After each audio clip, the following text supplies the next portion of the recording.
اللهم صل وسلم وبارك عليه وعلى آله. إن الحمد لله نحمده ونستعينه ونستغفره ونعوذ بالله من شرور أنفسنا وسيئات أعمالنا. من يهده الله فلا مضل له ومن يضلل فلا هادي له. أشهد أن لا إله إلا الله وحده لا شريك له وأشهد أن محمدا عبده ورسوله. اللهم صل على سيدنا محمد الفاتح لما أغلق الخاتم لما سبق ناصر الحق بالحق والهادي إلى صراطك المستقيم وعلى آله وصحبه حق قدره ومقداره العظيم. الصلاة والسلام عليك يا سيدي يا رسول الله، خذ بيدي قلت حيلتي أدركني، صلى الله وسلم عليه وعلى آله. رب اشرح لي صدري ويسر لي أمري واحلل عقدة من لساني يفقه قولي وسدد لساني واهد قلبي بحق سيدنا محمد صلى الله عليه وآله وسلم. ألا يا الله بنظرة من العين الرحيمة تداوي كل ما بنا من أمراض سقيمة. أما بعد. Bapak-bapak jamaah Majelis Auradul Hadi yang dimuliakan oleh Allah Subhanahu wa taala. Alhamdulillah, puji syukur kehadiran Allah Subhanahu wa taala atas limpahan rahmat dan karunia-Nya. Alhamdulillah. Salawat teriring salam menjadi bukti cinta dan rindu kita kepada baginda Rasulullah sallallahu alaihi wasallam. Tadi dibacakan dalam qasidah, laula kaya zinatal wujudi mataba aishi wala wujudi wala tarannamtu fi salati wala ruku'i wala sujudi. Kita enggak kenal Allah, enggak kenal sifat-sifat Allah, enggak kenal nabi-nabi, nggak kenal kitab-kitab, nggak kenal bagaimana sholat, nggak kenal bagaimana puasa, nggak kenal bagaimana haji, nggak ngerti zakat, kalau seandainya tidak Allah utus baginda Rasulullah sallallahu alaihi wasallam. Mudah-mudahan sebagaimana malam ini kita berkumpul di sini, saatnya nanti akan berkumpul bersama baginda Rasul sallallahu alaihi wasallam dalam surga Jannatun Naim. Betapa ruginya kita kalau seandainya nanti di hari akhirat semua orang berkumpul bersama baginda Rasul sementara kita tidak bersama baginda Rasul sallallahu alaihi wasallam. Oleh karena itu, mari sama-sama berusaha bagaimana agar bisa dekat dengan Allah, dekat dengan baginda Rasulullah sallallahu alaihi wasallam. Mudah-mudahan berkat kumpul-kumpul begini, ngaji begini, kita bersama golongannya, bersama kapilahnya yang menuju surga Jannatun Naim yang saatnya nanti kita disambut oleh baginda Rasul. Mana si fulan, mana si fulan, mana si fulan, sini, ini jalannya. Yang masuk lewat pintu sholat duha, yang masuk lewat pintu sedekah, yang masuk lewat pintu puasa, yang masuk lewat pintu zakat, yang masuk lewat pintu Quran, yang masuk lewat pintu yang lainnya. Itu semuanya Allah berikan kepada kita. Dan ini adalah satu kemuliaan bagi umat Nabi Muhammad sallallahu alaihi wasallam. Bagaimana tidak, Nabi Adam pun itu saja Allah terima taubatnya berkat Nabi Adam menyebut nama baginda Rasul sallallahu alaihi wasallam. Wahai Allah, demi Muhammad kekasihmu, ampuni dosaku. Allah tanya kepada baginda Nabi Adam alaihissalam, wahai Adam, dari mana kau tahu nama Muhammad itu? Kata Nabi Adam, saat kau ciptakan aku, itu saja saya mengangkat kepala saya dapatkan di pilar-pilar aras di surga itu, ya, pilar-pilar surga itu bertuliskan nama Allah disandingkan dengan nama Muhammad.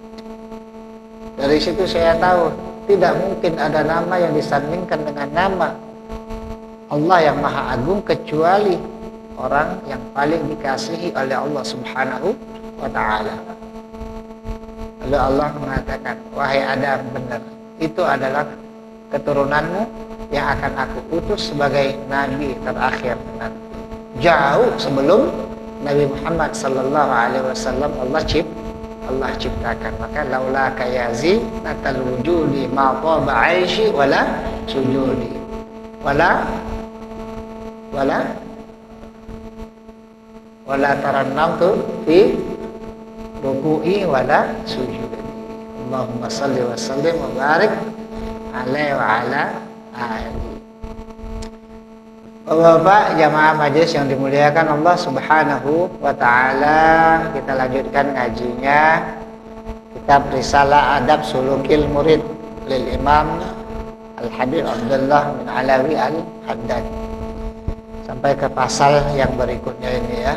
Qala al-muallif rahimahullah, nafa'anallah bi'ulumihi fid dharain amin. Faslun, والذي عليه المعول في طريق الله تعالى بعد فعل الأوامر واجتناب المحارم ملازمة الذكر لله.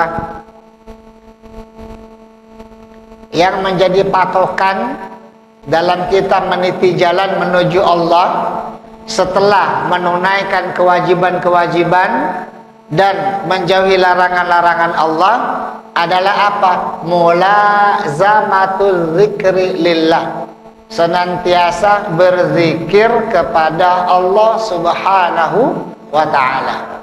Berarti zikrullah adalah salah satu pegangan dalam kita meniti jalan menuju Allah Subhanahu wa ta'ala.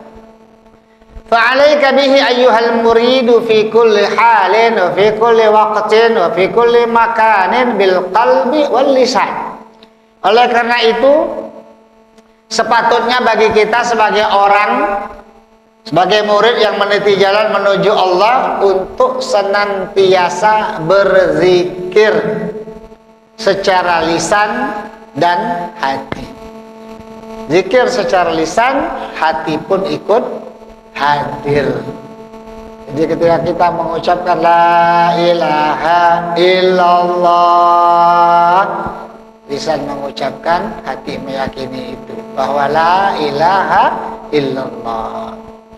Wa dzikrul ladzi yajma'u jami'a ma'anil azkar wa samaratiha al-batina wal-zahira huwa qawlu la ilaha illallah.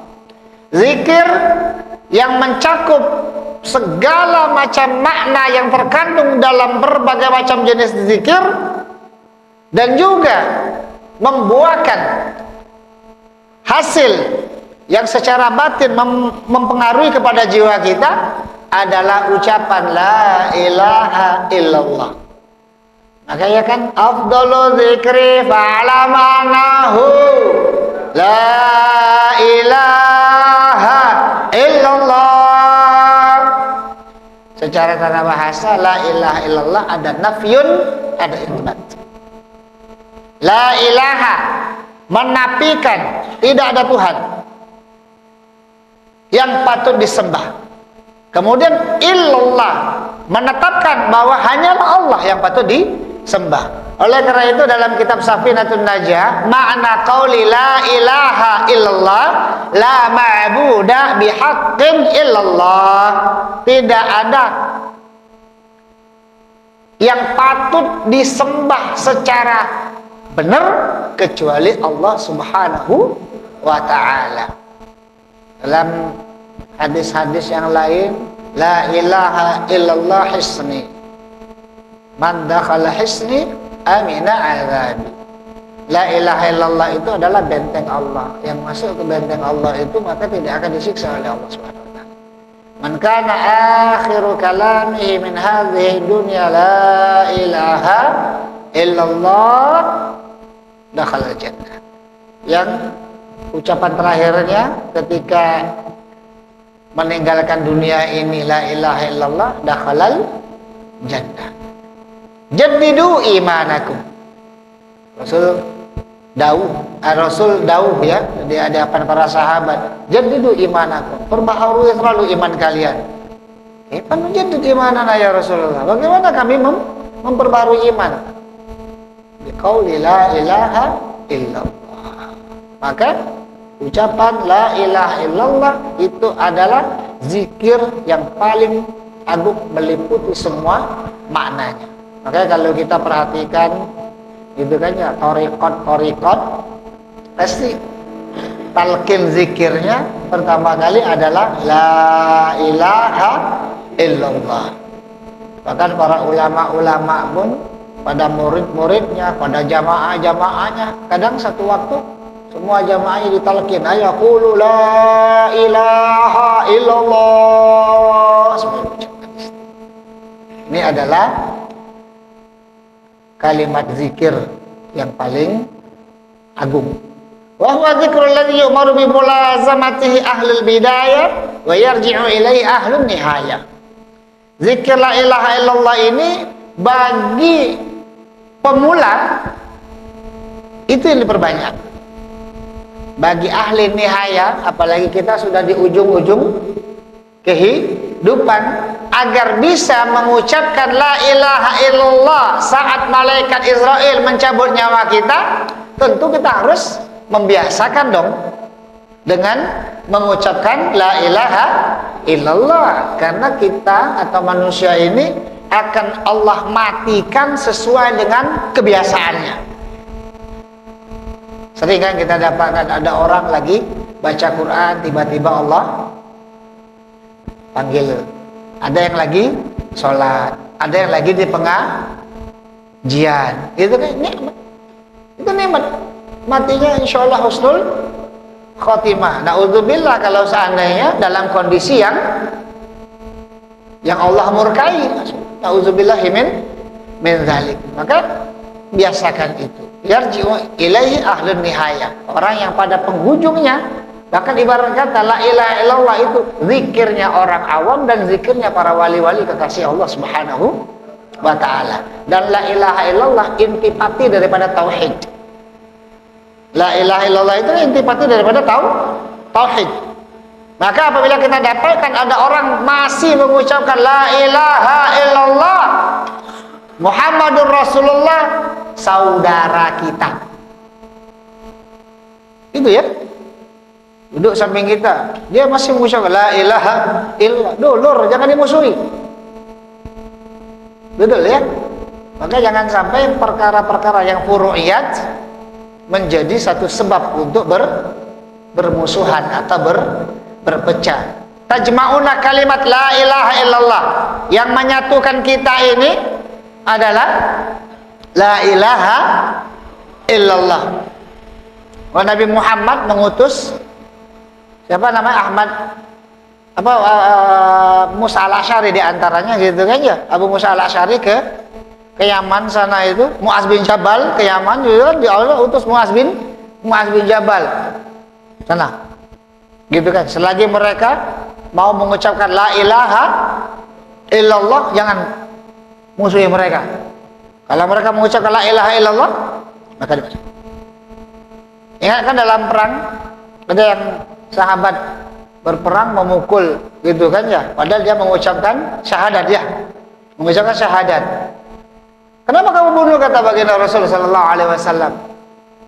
Dia tuh mengucap syahadat nyari selamat baik, maka udah kena bunuh.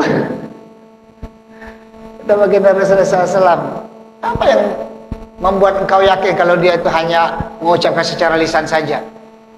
Sekali dia sudah baru mengucapkan syahadat, mengucapkan kalimat tauhid, ya sudah, berarti dia telah menyelamatkan nyawanya, tidak boleh dimusuhi.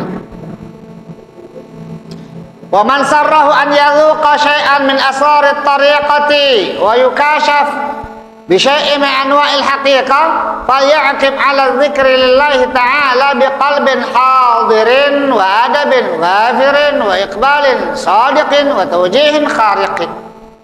Siapa yang ingin merasakan rahasia di dalam bertariqat dan kepengen Allah bukakan makna hakikat, maka hendaklah dia senantiasa berzikir dengan hati yang hadir, penuh dengan adab dan penuh keyakinan kepada Allah Subhanahu wa ta'ala, maka insya Allah kan merasakan.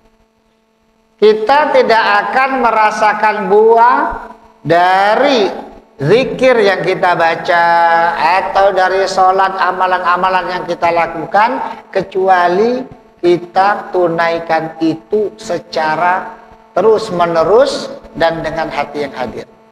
Khusyuk dalam beribadah itu akan kita capai seiring dengan waktu. Terbiasa dulu, kalau sudah terbiasa mulai belajar merasakan. Rasa itu tidak akan bisa hadir kalau seandainya tidak dibiasakan. Tidak akan merasakan nikmatnya minum air ini kalau seandainya diminumnya dengan buru-buru. Tapi kalau diminumnya pelan-pelan, dirasakan, baru akan terasa. Dan air ini tidak akan memberikan satu kenikmatan dan kelegaan di dalam jiwa kita, kecuali minumnya ini dalam keadaan kita sangat merasa membutuhkannya. Itu ya. Kalau kita merasa kehausan, lantas kemudian kita minum sambil dinikmati, baru kita akan merasakannya yang luar biasa. Sejatinya begitu. Kalau sholat kita, zikir kita, baca Quran kita belum membuahkan rasa dalam hati kita, oh bisa jadi kita menunaikan itu belum karena kita membutuhkan itu. Memang benar Allah nggak butuh sholat kita, Allah nggak butuh puasa kita. Ya, dosa kita pun tidak akan mengurangi kekuasaan Allah, tapi kita sendiri sangat membutuhkan rahman-Nya Allah Subhanahu wa ta'ala, dan dosa kita akan membahayakan bagi diri kita sendiri. Oleh karena itu, biasakan. Kalau sudah terbiasa, lalu jadikan itu suatu kebutuhan. Kalau merasa itu adalah kebutuhan, maka kita tidak akan main-main dalam hal itu. Sama dalam urusan kehidupan, merasa kita perlu untuk punya bahan pokok makanan, pasti kita akan berusaha gimana cara mendapatkannya. Gak mau malas-malas, gak mau santai kita kejar. Fama jitama'at hadhil ma'ani li syakhsin illa kushifa bil malakutil a'la wa tala'at ruhuhu haqa'iqal alamil asfa wa syahadat ainu sirrihil jamal al-aqdasal asma. Andai kata itu kan ya, zikir secara lisan, secara hati tadi penuh dengan adab dan penuh dengan keyakinan, maka itulah yang akan membukakan hijab di dalam hati kita. Hijab di dalam hati. Itu yang nanti pada ujungnya ittaqu firasatal mu'min fa innahu yanzuru binurillah. Hati-hati terhadap firasat orang mukmin yang bertakwa. Kenapa? Mereka memandang itu dengan nurnya Allah Subhanahu wa ta'ala, sehingga halus sikapnya, tutur katanya mengandung hikmah, gitu kan ya. Andai kata kita belum bisa di bidang ini, berusahalah untuk berkumpul bersama orang-orang yang ada di sini, gitu kan ya. Berkumpullah bersama orang-orang yang ada di sini. Andai kata ada orang yang nuang air, kemudian kita dekat sama dia, ya insya Allah kebagian juga. Yang andai kata nih, satu kumpul di sini, tiba-tiba ada orang bagi-bagi air, kebagian nggak kira-kira? Insya Allah kebagian. Itu kan ya. Maka salah satu tombol hati itu kan wong kang soleh kumpulon. Orang-orang soleh kumpullah bersama orang-orang soleh. Maka kita pun juga akan dapat keberkahannya. Wal takun ayyuhal murid muksiran minat tafakkur. Zikir yang kedua tafakkur. Tafakkur, merenung, bukan melamun. Agak beda-beda tipis ya antara merenung dengan melamun. Wal takun ayyul murid muksara min tafakkur wa huwa ala salasati aqsam. Tafakkur itu ada 3 macam. Yang pertama, tafakkurun fi ajaibil qudrati. Kita merenungkan kuasa Allah yang menakjubkan ini.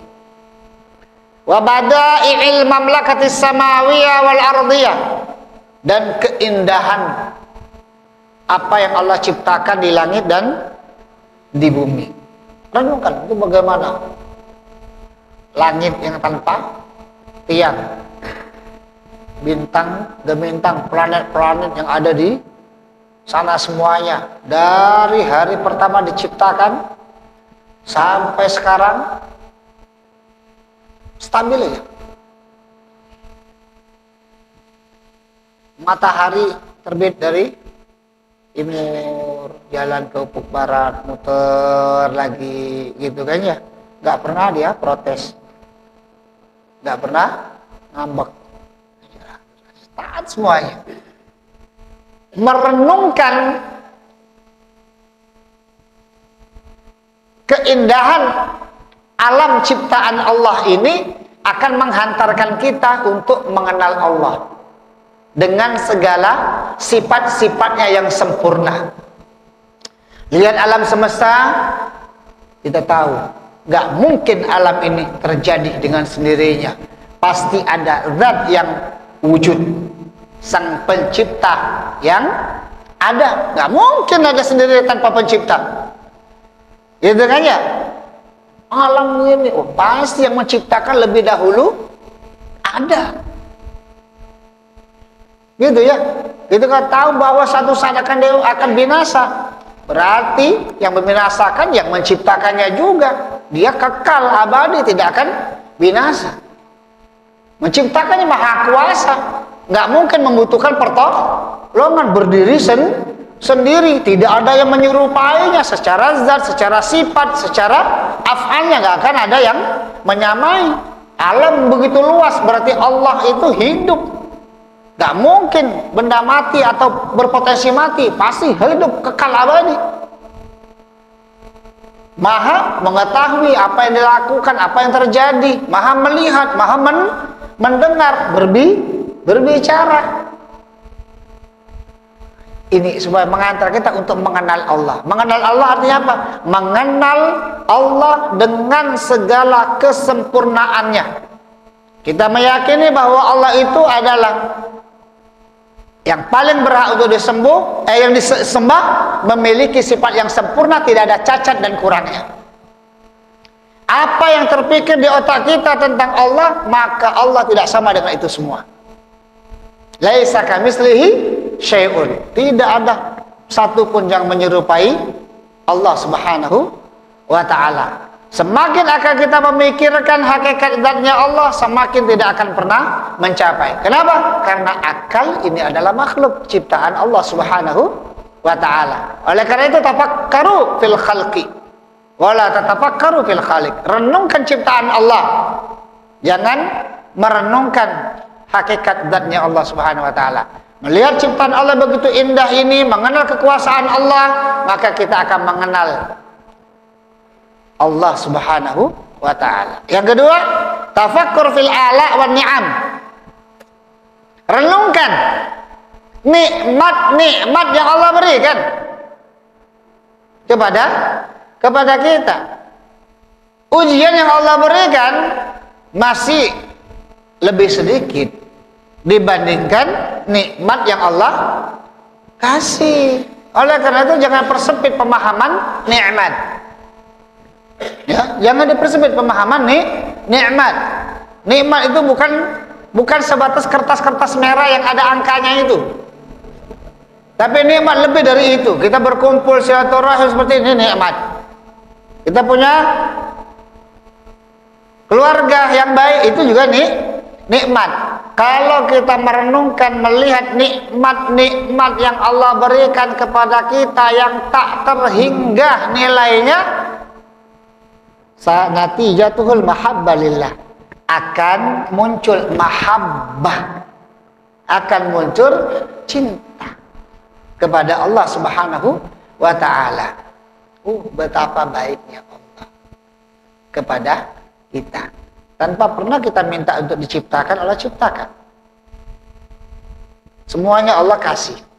Tanpa ada hitungannya. Napas, udara yang kita hirup, air. Semuanya ini adalah nikmat Allah. Merenungkan nikmat Allah akan melahirkan mahabbah. Cinta. Kan orang tuh cinta itu karena tahu kebaikannya ya. Tahu kebaikan. Kebaikan itu akan mereka kecintaan. Kita melihat ada orang baik sama kita aja, hati kita langsung senang lah. Gitu kan ya? Apalagi kebaikan Allah Subhanahu wa taala yang tak terhingga, harus lebih berhak mendapatkan mahabbah dari kita.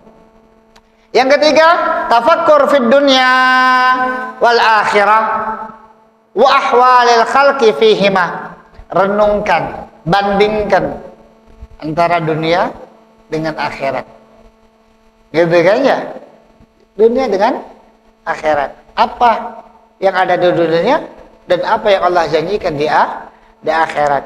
Bagaimana yang ada di orang-orang hidup di dunia ini, bagaimana nanti di akhirat. Renungkan juga bagaimana kisah-kisah Al-Quran tentang umat-umat terdahulu. Bagaimana Qarun, bagaimana Fir'aun, bagaimana Haman, gitu ya. Apa buahnya? Al-i'radu 'anid dunya. Menyebabkan kita akhirnya apa? Berpaling dari dunia. Ngapain sih? Menjadikan dunia itu segala-galanya. Wal iqbal 'alal ukhra. Lebih mementingkan akhirat. Kalaupun Allah kasih dunia, maka dunia itu tidak akan mengendalikan dia. Ya, tapi dia jadikan sebagai kendaraan untuk akhirat. Karena bahasa orang bijak itu tidak masalah kapal berada di tengah samudra. Yang jadi masalah itu kalau banyu samudra masuk dalam kapal. Itu kan. Tidak masalah kita hidup dalam gelimang dunia. Yang jadi masalah kalau dunia itu ada di sini. Yang repot itu secara nyato ndak katik harta di tangan, tapi hati kita ini terlalu cinta kepada harta. Nah ini kan menderita dua ini. Barangnya ndak katik tapi habis lebih. Maka ketika kita membandingkan antara dunia dan akhirat, ternyata kita di dunia ini bagaikan kul fid dunya ka'annaka gharib au 'abiru sabil. Posisikan diri kamu di dunia ini seperti hanya pengembara. Gitu kan ya? Pengembara. Yang namanya pengembara itu ya cuma sebentar datang dan pergi. Seorang musafir kalau seandainya nggak banyak barang bawaannya, ringan nggak perjalanan? Nggak usah jauh lah. Naik pesawat terbang misal, bagasi jatahnya cuma 20 kilo. Bawa lebih dari 20 kilo, ribet urusannya. Bebannya lebih banyak lagi. Tapi ketika bawanya tentengan beda, ketik bagasi apa-apa, lancar jalan. Masuk duluan, keluar duluan. Kadang Pak, kehidupan dunia yang kita jalani seperti ini sebenarnya mengandung makna dan ilustrasi. Maka agar tidak menjadi beban, jadikan dunia sebagai wasilah kita. Kita bisa membandingkan dunia sama akhirat. Nah, ini nggak mudah dicakap, dipraktekin tidak mudah. Buktinya kalau ada barang hilang, marah dulu kita. Dia pengen marah dulu. Itu, Masya Allah. Itu kan. Jadi kadang ada beberapa kisah hitungannya orang-orang soleh, orang-orang bijak. Suatu ketika tokonya itu dikabari. Itu kan ya. Tokonya di pasar kebakaran. Orang panik semuanya, pengen nyelamatin. Dia mah tenang aja. Tenang, datang ke pasar, lihat orang lagi sibuk madamin tokonya. Apa yang beliau lakukan? Ada tukang sate lewat, panggil sini. Diborong satenya, dibagiin untuk orang yang madamin api. Kenapa? Kasihan mereka semua sudah nolong. Nah, kalau yang begini itu tidak lagi mikir yang maksudnya di sini. Lah kalau kita masih panik, belum lah api padam lah mulai nyalakan sana nyalakan sini, berarti belum masuk di sini. Belum masuk di sini. Agam dah agam, nah, ini keterangannya. Makanya kan hal yang seperti ini secara cerita mudah kita sampaikan, tapi perlu riyadhah, gitu kan ya, perlu latihan, gitu. Maka bapak-bapak yang dirahmati Allah Subhanahu Wa Taala, maka 3 hal ini, pertama ya, 3 hal tafakur, merenung kepada ciptaan Allah akan menghantarkan kita untuk mengenal Allah Subhanahu Wa Taala. Yang kedua, kenali nikmat-nikmat Allah, maka kita akan mencintai Allah. Yang ketiga, renungkan perbandingan antara dunia dan akhirat. Kalau kita tahu bahwa akhirat adalah yang hakiki, maka dunia tidak akan mempengaruhi hati kita. Di pasal ini Imam Haddad mengatakan 2 hal lakukan. Yang pertama zikir, dan zikir yang paling agung itu mengucapkan la ilaha illallah. Lalu yang kedua adalah tafakur. Terlebih sudah menjelang bulan suci Ramadan, maka 2 hal ini bisa menjadi tambahan ibadah kita. Dan persiapkan dari sekarang. Saya pesan kepada kita semua, sambutlah Ramadan dengan penuh sukacita. Sambutlah Ramadan dengan hati yang gembira, dengan mempersiapkan segala sesuatunya agar bisa meningkatkan ibadah kita. Jangan cuma daftar menu buku puasanya baik yang dipersiapkan, tapi menu rohaninya pun juga harus disiapkan. Jadi sekarang anak-anak keluarga kita kasih tahu 8 hari lagi kita bakal Ramadana. Mana alat-alat sembahyangnya? Udah siap semuanya belum? Ini target mau khatam berapa juz? Mau khatam berapa juz? Mau khatam berapa? 2 juz. Sudah perlu kita berikan satu motivasi. Di antara yang perlu diperhatikan selama bulan Ramadan tadi apa?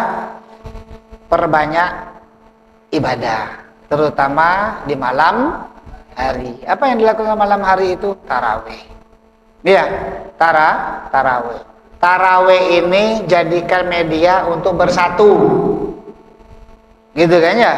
Tarawih ini jadikan media untuk menyambung silaturahim. Maka ayo semuanya ajak ke masjid sama-sama. Perkara 20 rakaat, 8 rakaat itu masalah khilafiyah. Gitu kan ya? Betul kan ya? Nah, berkumpul itu adalah suatu kewajiban. Tinggal perkaranya mau sholatnya 8 rakaat silakan, mau 20 rakaat silakan. Saling memfasilitasi. Ya, misal di masjid kita sini, masjid kita 20 rakaat, aku nak 8 baik.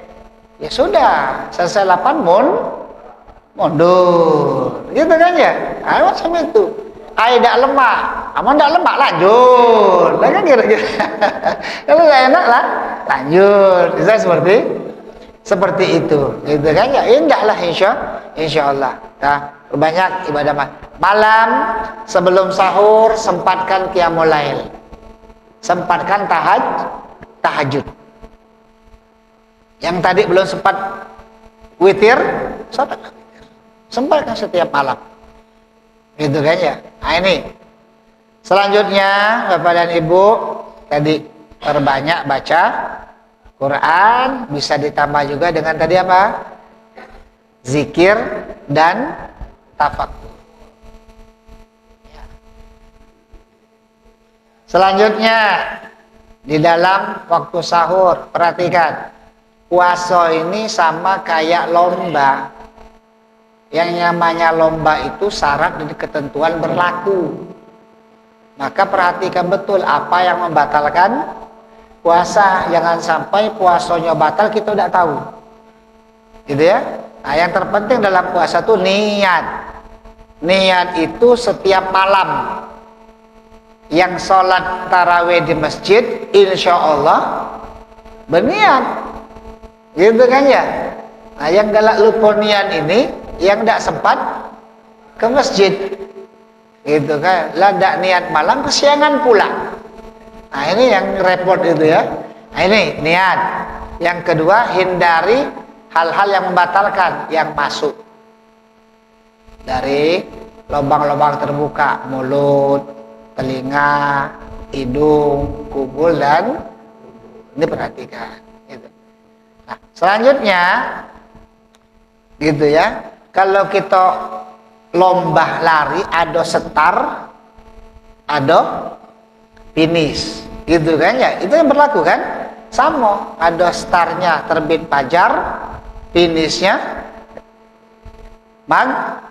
maghrib. Ingat, terbit fajar bukan terbit matahari, itu ya, terbit fajar. Adapun imsak lebih kurang 5-10 menit sebelum azan subuh, gitu kan ya, itu adalah waktu agar kita mulai berhenti, agar ketika azan berkumandang kita lah dalam kondisi siap. Bagaimana kalau kesiangan, tidak 5 jam lagi langsung minum, pas minum Allah baru gitu saja, langsung dikeluarkan, dibuang, air tanggung, gitu kan ya, air tanggung. Ustaz, azannya belum selesai Ustaz, mana tidak kata dispensasi? Aku nak bertanya, bukonya pas Allahu Akbar apa nunggu habis dulu azan? Hah? Ya Ustaz, sahur Allahu Akbar belum selesai Ustaz azannya, mana kan ada dispen. Aku bertanya sekarang, buko tuh nunggu selesai azan apa Allah? Kadang belum Allahu Akbar baru tak langsung. Berarti kalau sudah tak lepek, karena beduk tidak dipukul kecuali masuk waktu. Ustaz, kadang azan tuh saut-sautan, ikut yang pertama atau terakhir? Aku nanya lagi, buka puasa melo azan pertama atau azan belakangan? Tidak sama lah berarti. Azan pertama itu patokan. Maka pesenian yang ngurus masjid, jangan basing-basing urusan waktu sholat, waktu azan. Masalahnya puasa ini bukan cak semayang. Jarang ada wong Allahu Akbar, jangan nanti. Pasti nunggu azan kelar dulu dia baru semayang. Lah kalau buka puasa Allahu Akbar, nah kamu kalau dengar Allahu Akbar pastikan azannya kagak uang maca sholawat, kamu kira azan. Ini rahat. Nah ya, ini untuk agar ibadahnya sempurna. Buka puasa dahulukan makan kurma dulu. Makan kurma. Habis makan kurma minum banyu putih. Baru yang manis-manis, yang nak orson, yang nak apa namanya kolak, gorengan tidak masuk ya, tidak manis kecuali pisang goreng ya. Artinya dahulukan ini dulu ya. Aku tuh kurang suka kurma, nak suka tidak suka ciciplah kurma walaupun sebutir. Nah apa, di situ dapat sunnahnya Nabi Muhammad Sallallahu Alaihi.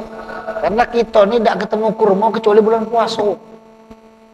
selain bulan puasa jarang mengkonsumsi kurma. Kadang barangnya jarang ada pula. Nongolnya bulan puasa baik itu banyak. Maka ini beberapa sunnah. Berikutnya, jangannya tidak sahur. Jangannya tidak sahur. Itu ya.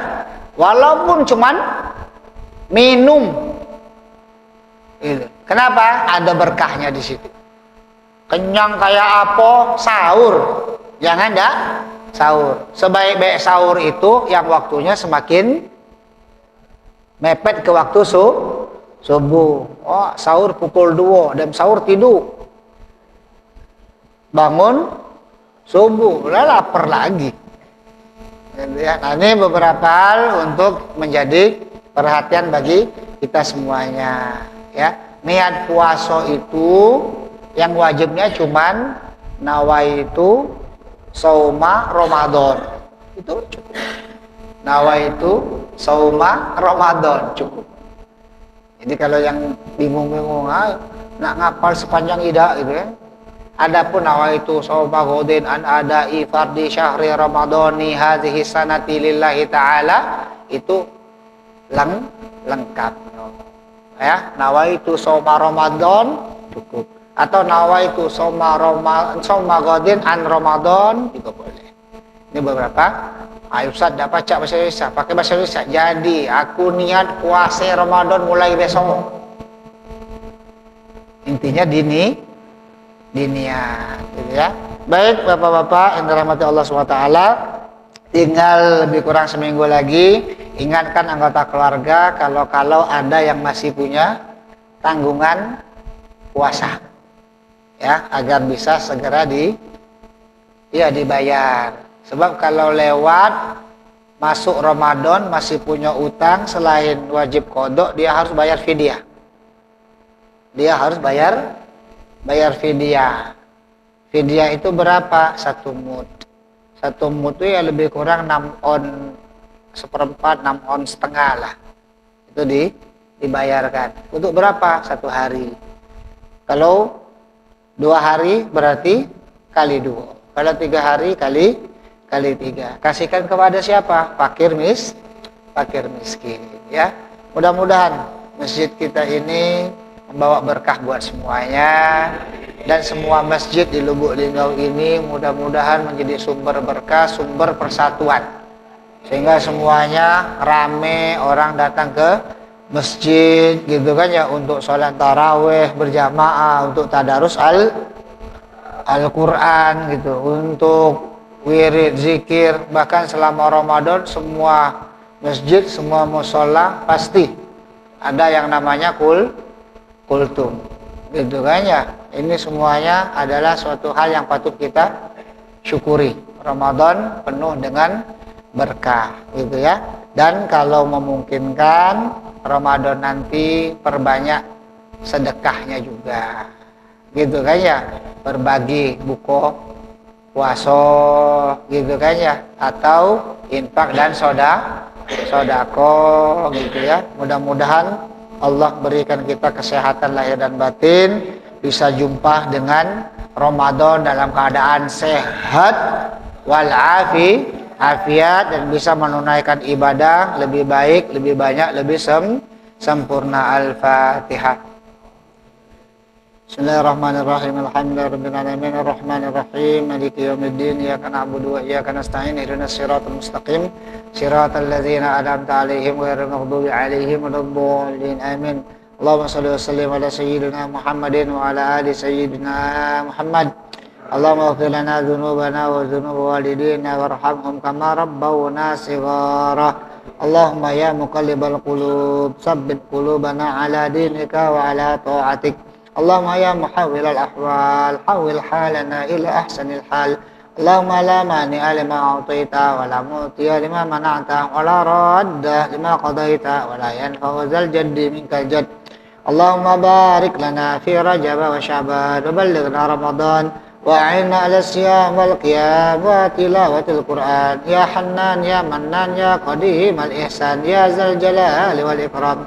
Rabbana hab lana min azwajina wa dzurriyyatina qurrata a'yun waj'alna lil muttaqina imama. Rabbana atina fid dunya hasanah wa fil akhirati hasanah wa qina adzabannar.